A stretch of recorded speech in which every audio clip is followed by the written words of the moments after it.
pada malam hari ini ya akan ada kuis. Jadi anak-anak dipersiapkan ya, dipersiapkan catatannya. Bahkan Bapak Ibu yang bisa menjawab boleh nanti menjawab ya. Baik. Ya, siap Ibu-ibu semua. Ya, baik. Pertanyaan yang pertama. Ya. Pertanyaan yang pertama, sebutkan ciri-ciri hewan yang halal, yaitu yang berkaki 4 dengan ayatnya. Echel. Sapi kambing. Hah? Ciri-ciri dengan ayatnya. Sapinya berkelah. Hah? Berkelah. Hah? Dan membawa dia. Oke, ayatnya di mana? Ayo. Ayo. Di mana berapa?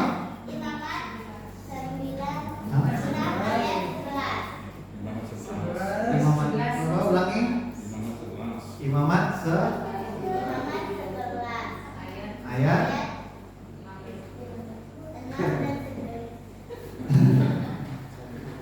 Ya, kurang tepat sebenarnya, tapi tidak apa-apa. Sekarang Echel maju ke depan.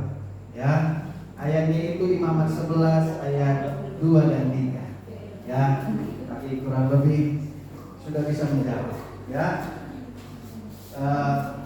Echel, salam dulu. Selamat ulang tahun juga. Ya, ya baik.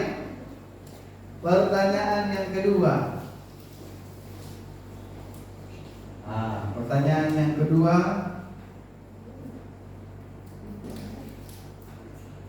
judul firman yang lalu. Ya, San Selita. Kerinduan Tuhan bagi manusia supaya sehat menjadi baik saja dan segala sesuatu. Amin. Oke.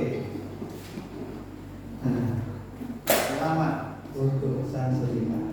Ya, baik. Terima kasih yang sudah menjawab pertanyaan. Jadi yang lain nanti boleh dicatat lagi supaya besok yang terakhir ada hadiah bagi yang memperhatikan di rumah. Ya, baik. Pada malam hari ini judulnya adalah kerinduan Tuhan bagi manusia untuk lebih menerima perintah Tuhan. Ya, kerinduan Tuhan bagi manusia untuk lebih menerima perintah Tuhan. Saat ini ada sebuah video yang ingin saya tampilkan. Ya, coba untuk play. Oh ya. Suatu kali ada bencana ya, ini di daerah timur. Lalu bencana ini seperti banjir bandang. Ya, banjir bandang. Di Sumatera dulu pernah juga banjir bandang. Ya, kira-kira seperti inilah gambarannya. Satu kali banjir bandang ini melanda dan ada 2 orang anak terhanyut. Ya, terbawa oleh air itu.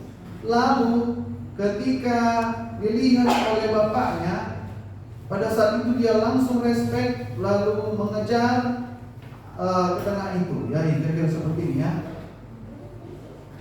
Dia tangkap langsung sini, pegang.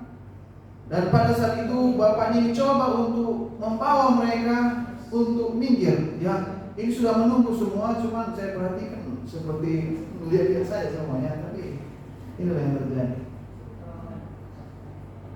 Ya. Pada akhirnya bapak itu berhasil menyelamatkan siapa? Kedua anak itu tadi. Nah, saudara yang dikasih dalam Tuhan, dari video yang kita lihat tadi itu, Ketika ini anak hanya terbawa air, lalu bapak ini langsung respect, maksudnya langsung spontan, langsung nyebur ke dalam air, ya sambil dia berjalan berjuang, lalu dia tangkap kedua anaknya itu, ya, lalu dia katakan, pegang anakku, karena kita akan coba menyeberang ini melalui ini air yang cukup deras. Ya, saat itu mereka pegang betul erat ini bapaknya, lalu dibawa ke pinggir dan akhirnya mereka selamat. Ya, saudara yang dikasih dalam Tuhan, saya ketika melihat video ini teringat bagaimana kasih seorang orang tua kepada anak. Dalam pelajaran kita disebutkan bahwa kita ini adalah keluarga Allah, sebagaimana yang lalu ya. Demikian yang kemarin kita sebutkan juga. Demikianlah kamu bukan lagi orang asing dan pendatang, melainkan kawan sewarga dari orang-orang kudus dan anggota-anggota keluarga Allah. Kita adalah sekeluarga. Keluarga apa? Keluarga Allah. Dan Yesus adalah kepala keluarganya. Saudara yang dikasih dalam Tuhan, dikatakan dalam 1 Korintus 11 ayat 3, tetapi kamu mau supaya kamu mengetahui hal ini, yaitu kepala dari tiap laki-laki ialah Kristus. Kalau di gereja ini masing-masing ada beberapa terdiri dari keluarga, kepalanya masing-masing adalah suami, tapi ketika masuk dalam keluarga Allah, kepalanya adalah siapa? Yesus Kristus. Ya, Yesus Kristus. Yesus adalah Bapak kita. Ya, Yesus adalah orang tua kita. Yesus adalah Bapak kita, kepala di dalam rumah tangga ini, keluarga ini ya. Satu kali juga ini di daerah Cina, nama Bapak ini ya yang di samping perempuan ini Bapak Janggo dan kekasihnya. Ini ternyata dua anaknya ya, yang disensor wajahnya ini dua anaknya, tapi tidak punya ibu lagi. Atau kali si kekasihnya ini ketika mereka berada di sebuah tempat ya, saat itu tempatnya di lantai 15 dikatakan, karena dia ingin tidak repot ini supaya anak ini jangan hadir dalam hubungan mereka, dia katakan bunuh saja anaknya. Wah, lalu pada saat itu ternyata ayahnya sendiri dia buang anaknya dari lantai itu dan mati. Ya, mati. Lalu pada saat itu ketika anaknya mati di bawah, lalu dia sadar dan menyesal, menangislah dia. Tapi pada akhirnya mereka dipanggil, ditangkap oleh polisi dan dia pilih akhirnya masuk ke dalam sel. Kenapa? Karena bapak ini meskipun dia punya anak, dia lebih memilih mengasihi kekasihnya ini daripada anaknya. Jadi meskipun seperti awal tadi bapak itu menyelamatkan anaknya, berjuang begitu keras, tidak semua bapak seperti itu. Ya, tidak semua. Di dunia ini ya pada umumnya memang bapak akan mengasihi anaknya, tapi banyak juga bapak-bapak yang tidak memperhatikan anaknya. Jangan lakukan hal yang demikian ya. Tapi ingat, Yesus sebagai Bapa kita ya, Ia sangat mengasihi kita. Bapa yang ada di dunia boleh saja jahat kepada kita, tapi tidak dengan Yesus. Yesus tidak akan jahat kepada kita, tapi Yesus akan melakukan yang terbaik untuk kita. Bapa yang di dunia boleh saja meninggalkan kita, tapi tidak dengan Yesus. Itulah sebabnya beberapa kali kalau ada sebuah keluarga yang bapaknya meninggal, maka ini dalam penguatan itu dikatakan Yesus akan tetap menjadi kepala dalam rumah tangga ini, yang tidak akan meninggalkan kalian. Ya, Yesus tidak akan pernah meninggalkan kita. Dan hal ini terjadi ya sebuah kisah bagaimana anak bungsu ya, dalam cerita di Alkitab meminta hak miliknya kepada bapaknya. Dia pikir bahwa oh saya ini udah orang kaya, saya wajar untuk pergi, berangkat ya. Saya carilah dunia saya sendiri, kesenangan saya sendiri, kapan lagi? Ya, ini kebijaksanaan ini di luar kendali. Ya, saya yakin orang tuanya ini juga di dalam ilustrasi diberikan oleh Yesus. Saya yakin orang tuanya ini juga katakan jangan begitu anakku, dengarkan kata Bapa. Ya, tapi anak ini lebih memilih untuk pergi berangkat. Ya, pergi berangkat untuk mencari kesenangannya. Ya, tapi apa yang terjadi saudara-saudara? Mungkin inilah yang dipikirkan oleh anak itu. Ada jalan yang disangka lurus tapi ujungnya menuju bawah. Dia pikir mungkin pilihannya itu sudah paling benar. Tapi pada akhirnya apa yang terjadi? Ya, dia akhirnya tidak mau mendengarkan teguran siapapun dan tidak mempedulikan kecaman. Ya, tidak mau dengar. Pada akhirnya ini yang terjadi. Bahkan harus makanan yang basi-basi pun dia susah untuk makan. Susah untuk makan. Kenapa? Karena tidak mau mendengarkan apa yang dikatakan oleh orang tua. Mungkin pada saat itu sudah diingatkan juga kepada anak itu. Jadi ingat, anak-anak di sini semua dengarkan orang tua. Ya, apa kata bapak, apa kata mama, dengarkan. Karena orang tua itu tahu yang terbaik untuk anaknya. Ya, dengarkan nasihat orang tua. Ya, lalu akhirnya apa? Inilah yang terjadi. Siapa mengindahkan didikan menuju jalan kehidupan, tetapi siapa yang mengabaikan teguran tersesat. Tersesat ya. Anak itu sudah tersesat, makan pun susah dia rasa. Dan pertanyaannya sekarang, kenapa orang tua memberikan nasihat? Karena orang tua sayang sama kita. Ya. Dan kasih selalu menjadi jalan kepada penurutan. Kalau kita orang tua dulu saya bilang seperti ini. Kalau kamu sayang sama anakku, nah kalau misalnya selalu anakku katanya, ya, anakku, kalau kamu sayang sama mama, ya, kalau kamu sayang sama mama, dengarkan apa yang mama bilang. Kalau kamu nggak dengarkan apa yang mama bilang, ya, boleh sana. Kamu nggak dengarkan apa yang mama bilang, pusing kepala mama, cepat nanti mama mati. Dibilang seperti itu, ya. Jadi kalau mau orang tua kita panjang umurnya, sehat, tunjukkan kasih kita kepada orang tua, buktikan melalui penurunan. Hormati apa yang dikatakan oleh orang tua. Dengar, ya. Kasih selalu menjadi jalan kepada penurunan. Kalau anak-anak sayang sama orang tuanya, dengar. Ya, baik. Demikian juga kepada Allah, ya, kepada Tuhan. Sebab inilah kasih kepada Allah, yaitu bahwa kita menuruti perintah-perintahnya. Perintah-perintahnya itu tidak berat. Dan dikatakan menurut hukum adalah pernyataan kita setia kepada Tuhan. Dan inilah tandanya bahwa kita mengenal Allah, yaitu jikalau kita menuruti perintah-perintah.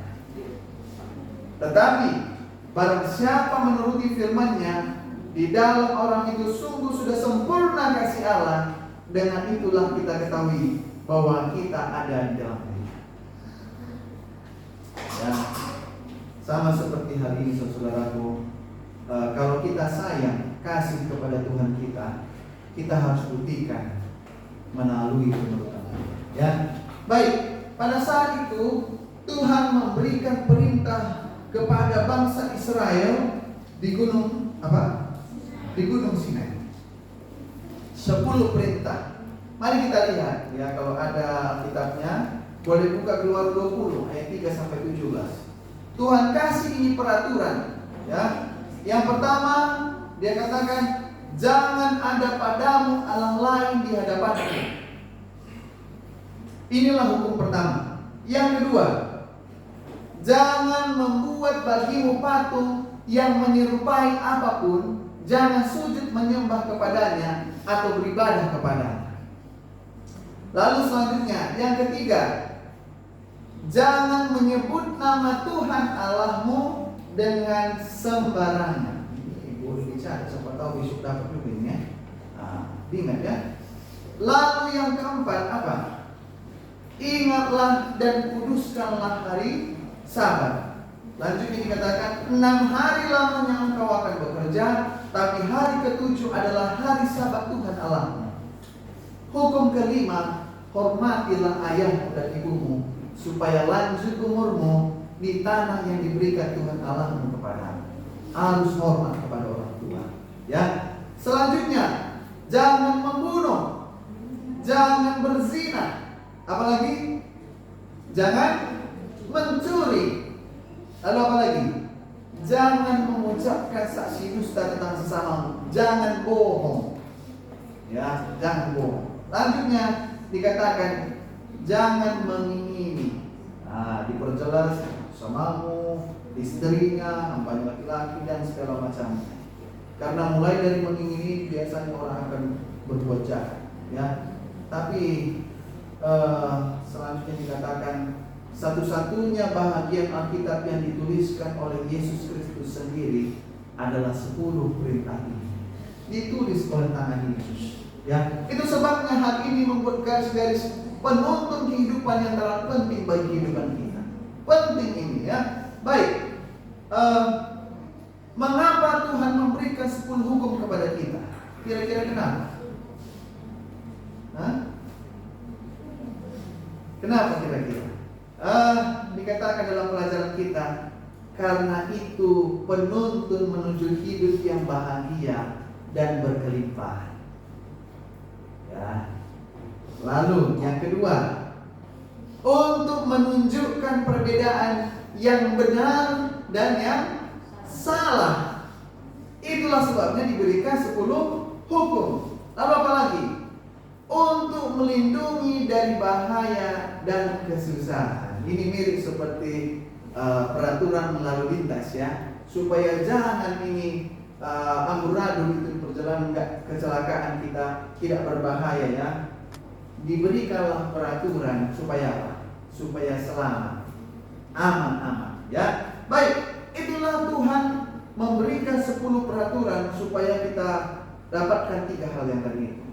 Lalu pertanyaannya lagi, mengapa 10 hukum penting bagi kita secara pribadi? Ini dia. Karena 10 hukum adalah standar yang digunakan untuk memeriksa manusia dalam penghakiman Tuhan. Ini menjadi sebuah cermin juga nanti bagi kita.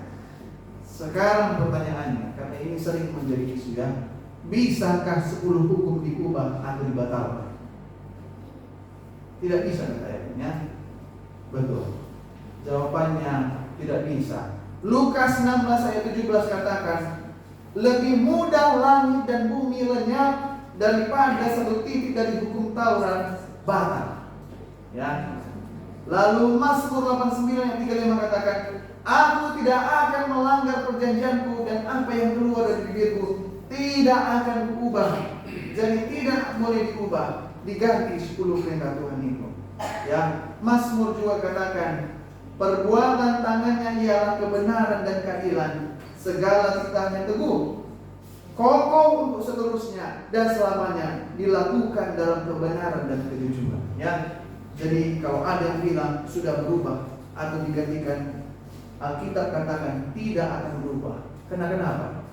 10 hukum itu menunjukkan karakter atau sifat Tuhan.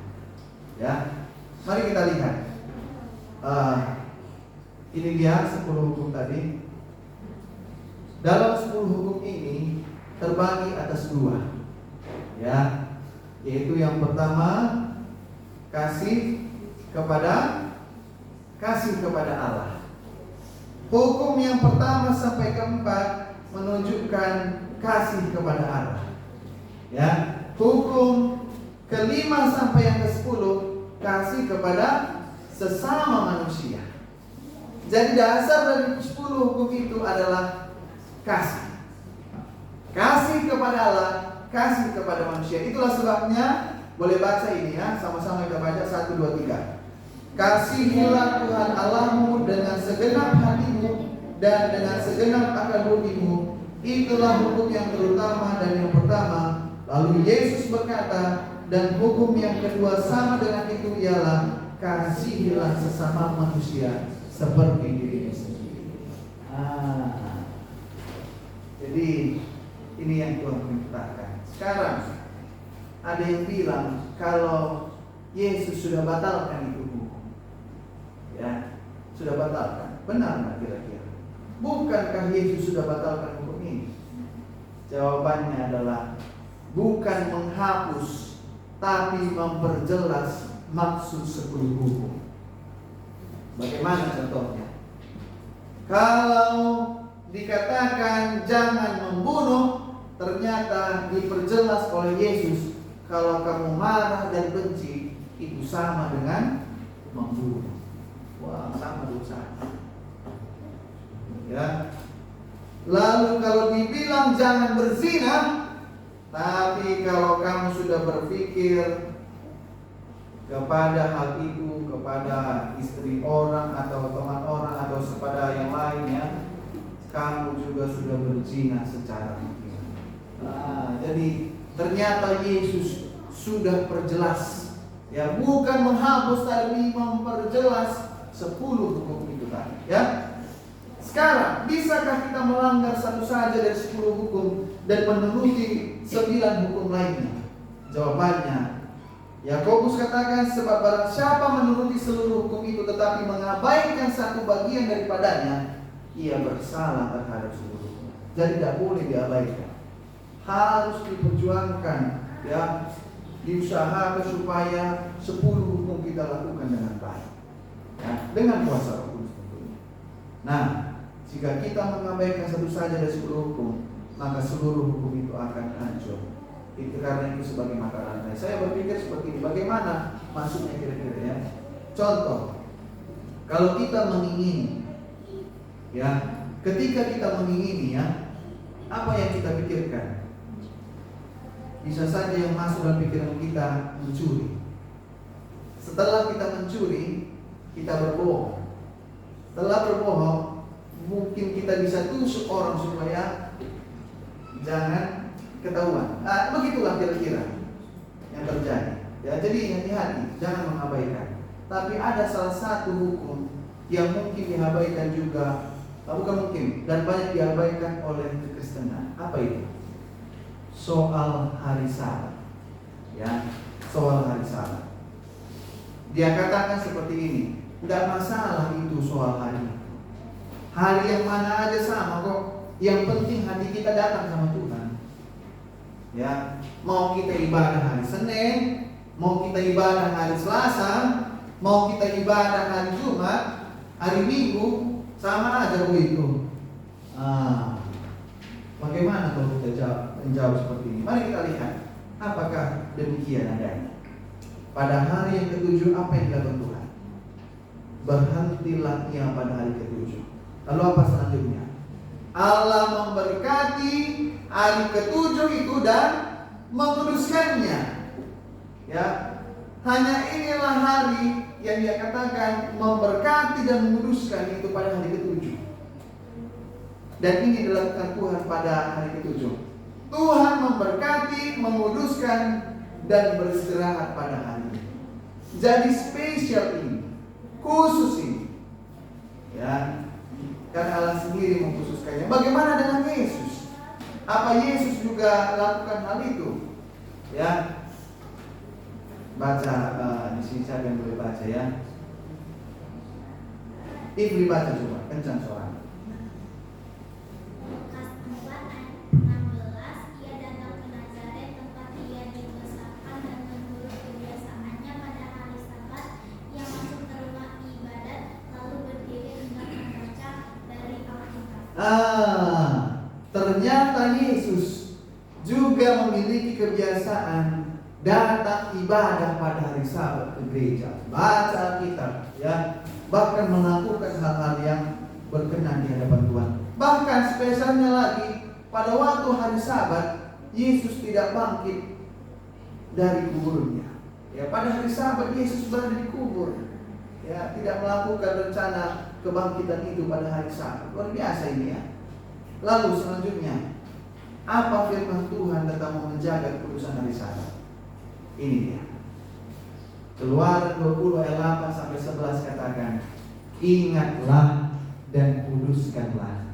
Saya berpikir kenapa orang katakan Tuhan ingatlah, karena banyak orang akan melupakan. Lalu dia katakan apa? Semua hari sama saja.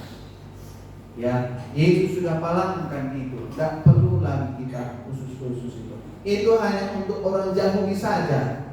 Ya, itu untuk orang Yahudi saja. Padahal kata Yesus, ingatlah dan kuduskanlah. Sebab 6 hari lamanya engkau akan bekerja, tapi pada hari ke-7 adalah hari Sabat kata Allah. Ya. Tujuan apa tujuan pertama Sabat? Ya. Tuhan memberikan hari Sabat sebagai peringatan akan penciptaan.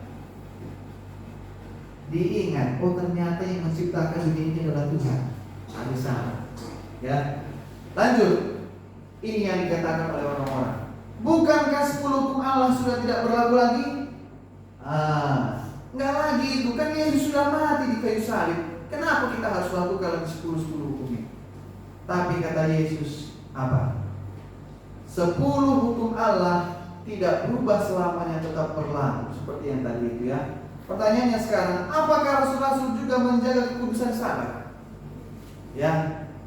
Kisah 17 ayat 2 katakan, seperti biasa Paulus masuk ke rumah ibadat itu. 3 hari Sabat berturut-turut ia membicarakan dengan mereka bagian dari kitab suci. Jadi rasul-rasul juga masih tetap menguduskan hari Sabat. Ya, masih tetap. Lalu apa selanjutnya? Rasul tetap menjaga kudusan hari Sabat. Ya, dikatakan pada hari Sabat mereka pergi ke rumah ibadat dan duduk di sini. Sekarang pertanyaannya, apakah Sabat itu untuk orang Yahudi saja? Ya, jawabannya adalah tidak. Karena kenapa? Itu adalah Sabat Tuhan Allahmu. Tuhan yang pertama berhenti memberkati dan menguduskan hari Sabat sebelum adanya orang Yahudi.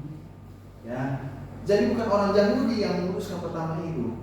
Jadi kalau ada yang bilang kalau itu hanya untuk orang Yahudi, ingat, ini dijadikan Tuhan pertama yang berhenti itu adalah Tuhan itu sendiri, bukan orang Yahudi. Ya.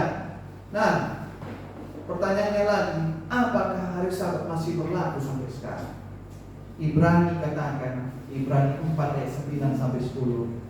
Jadi masih tersedia suatu hari perhentian, hari ke-7 bagi umat Allah. Masih tersedia. Ya, kalau ada yang bilang sudah itu dulu nih itu, nggak lagi kita. Ibrani katakan masih tersedia. Sebab barang siapa telah masuk ke tempat perhentiannya, ia sendiri telah berhenti dari segala pekerjaannya, sama seperti Allah berhenti dari pekerjaannya. Ingat, hari Sabat diciptakan untuk kebaikan manusia. Ya, apa tujuan Tuhan menciptakan hari Sabat? Ini yang tadi ya, menjadi peringatan bahwa Tuhan adalah pencipta. Ya, itu juga menjadi tempat persekutuan dengan Tuhan, memuliakan Tuhan. Itulah sebabnya dikatakan Sabat adalah hari kenikmatan, bukan hari beban. Ya, anak-anak senang ya datang hari Sabat ya. Jadi senang dari yang lain. Nah, karena bisa bertemu ibadah bersama-sama ya. Sabat adalah hari kenikmatan. Makanya hari ini adalah hari kenikmatan bagi kita ya. Karena Tuhan juga ingin memberkati kita lewat hari Sabat. Apa itu? Nah, apabila engkau tidak menginjak-injak hukum Sabat, tidak melakukan urusanmu pada hari kudusku, apabila engkau menyebutnya hari Sabat, hari kenikmatan, dan hari kudus Tuhan, hari yang mulia, apabila engkau menghormatinya dengan tidak mengurus urusanmu atau berkata omong kosong, maka apa? Maka engkau akan bersenang-senang karena Tuhan, dan aku akan membuat engkau melintasi puncak bukit-bukit di bumi, dengan kendaraan kemenangan. Aku memberi makan engkau dari milik pusaka Yakub, bapa leluhurmu, sebab mulut Tuhanlah yang mengatakan. Beberapa kali kalau kami ini mengajar, dia katakan kalau nggak kerja nanti hari Sabat, Pak, sekian lah nanti kami akan hilang.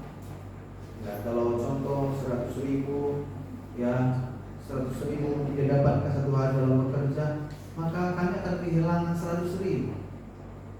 Ya, lalu kita katakan ini janji Tuhan. Akan diberkati, dicukupkan orang-orang yang mau memuduskan hari Sabat. Ya, kemarin juga sharing-sharing dengan Pak Sialagan, yang dibilang sudah mulai naik sekarang ini pariwisata. Jadi sudah teman-teman sudah ajak untuk kerja lagi seperti biasa, ya pada hari Sabat bahkan.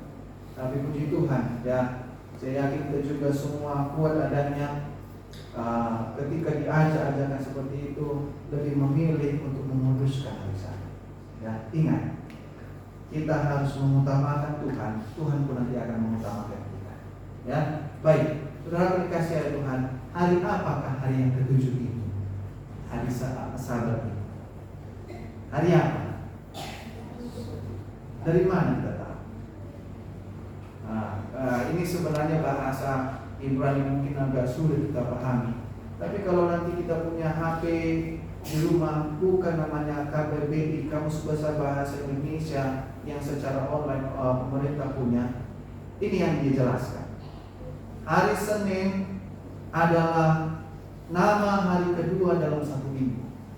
Hari Selasa hari ketiga, Rabu keempat, hari Kamis hari kelima, hari Jumat adalah hari keenam, dan hari Sabtu adalah hari ketujuh. Sedangkan hari Minggu adalah hari pertama. Ya, hari Minggu adalah hari pertama. Dari mana ini ya? Saya cari ini tadi kbbi.kemendikbud.go.id. Ya, dijelaskan Sabtu adalah hari ketujuh dalam jangka waktu satu minggu. Ya, jadi kalau bilang hari ketujuh itu apa? Jawabannya adalah hari Sabtu. Itulah sebabnya setiap hari Sabtu kita beribadah kepada Tuhan, berhenti dari pekerjaan kita. Ya, apakah kita diselamatkan karena menuruti 10 hukum itu tadi? Ya, mari kita lihat Roma 3 ayat 20 katakan, sebab tidak seorang pun dapat dibenarkan di hadapan Allah oleh karena melakukan hukum Taurat, karena justru oleh hukum Taurat orang mengenal dosa. Lalu apa dong? Sebab karena kasih karunia kamu diselamatkan oleh iman. Ya, yang menyelamatkan kita adalah kasih karunia Tuhan melalui iman. Itu bukan hasil usahamu, tapi pemberian Allah. Itu bukan hasil pekerjaanmu. Jangan ada orang yang memegahkan, wah saya lebih banyak melakukan segenap hukum Tuhan. Ya, jangan sampai seperti itu. Tapi dalam melaksanakan hukum Tuhan, biarlah kita merendahkan hati, meninggikan Tuhan. Ya, ingat, keselamatan hanya diperoleh karena kasih karunia sebagai pemberian gratis dari Tuhan melalui kematian Yesus. Keselamatan bukan karena perbuatan baik atau penurut terhadap hukum, tapi oleh karena iman kepada Yesus. Iman itu harus menghasilkan perbuatan. Ya. Hukum sebagai cermin dan orang yang sudah diampuni, hidup di bawah kasih karunia, malah memiliki kewajiban lebih besar untuk mematuhi hukum. Kasih karunia tidak membebaskan seseorang dari menuruti hukum. Jadi ingat, ini juga yang sering dibahas kalau kita pergi ke Kristenan, dikatakan kalau kita sudah terima Yesus, percaya saya kepada Yesus, tidak perlu lagi. Ya, tapi ingat, ini yang dikatakan oleh Tuhan, kasih karunia tidak membebaskan kita untuk berbuat dosa, harus tetap menurut kepada Tuhan. Dan bagaimana perasaan iblis melihat orang yang bertobat dan menurut 10 hukum itu? Ya, apa yang dilakukan? Maka marahlah naga itu kepada perempuan itu, lalu pergi memarahi keturunannya yang lain yang menuruti hukum-hukum Allah dan memiliki kesaksian Yesus. Jadi ingat, iblis sangat membenci orang-orang yang meninggikan dan menuruti 10 hukum Allah. Tidak suka, ya, tidak suka setan kalau kita menuruti hukum Allah. Tapi apa yang dikatakan oleh Tuhan? Percuma mereka beribadah kepadaku, sedangkan ajaran yang mereka ajarkan ialah perintah manusia. Jadi perhatikan saudara-saudara. Inilah judul kita pada malam hari ini. Kerinduan Tuhan agar kita lebih memperhatikan, mendengarkan perintah Tuhan dibandingkan perintah manusia. Ya, lebih dengarkan apa yang dikatakan oleh Tuhan. Apa akibat kalau tidak mau menurut terhadap perintah Tuhan? Inilah yang terjadi. Manusia akan mencintai dirinya sendiri, menjadi hamba uang. Mereka akan membual, menyombongkan diri. Mereka akan menjadi pemfitnah dan seterusnya. Ya, suka menjelekkan orang, tidak dapat mengekang diri, karena tidak suka yang baik, suka mengkhianat. Ini kalau tidak ada aturan tadi itu, akan liar kita. Ya, akan liar kita. Itulah sebabnya Tuhan kasih supaya hidup kita lebih teratur dan lebih jadi berkat. Dan sebagai slide terakhir dikatakan, Taurat Tuhan itu sempurna, menyegarkan jiwa, dan orang-orang yang berpegang padanya mendapatkan upah. Jadi saudara yang dikasih dalam Tuhan, Yesus rindu memberi upah itu kepada kita. Ia rindu agar kita mau dengarkan perintah-perintahnya. Mulai sekarang, ingat perintah-perintah tadi itu. Lalu ingat, Yesus sangat rindu dan bisikkan kepada kita pada malam hari ini, anakku, aku sayang kepadamu. Aku rindu kau dengarkan apa yang kunasihatkan kepadamu. Dengarkan ya nak. Sebagaimana kayak orang tua katakan ya. Dengar. Pada akhirnya kita akan mendapatkan sukacita. Kiranya Tuhan memberkati kita. Dan saat ini mari kita sama-sama berdiri untuk berdoa.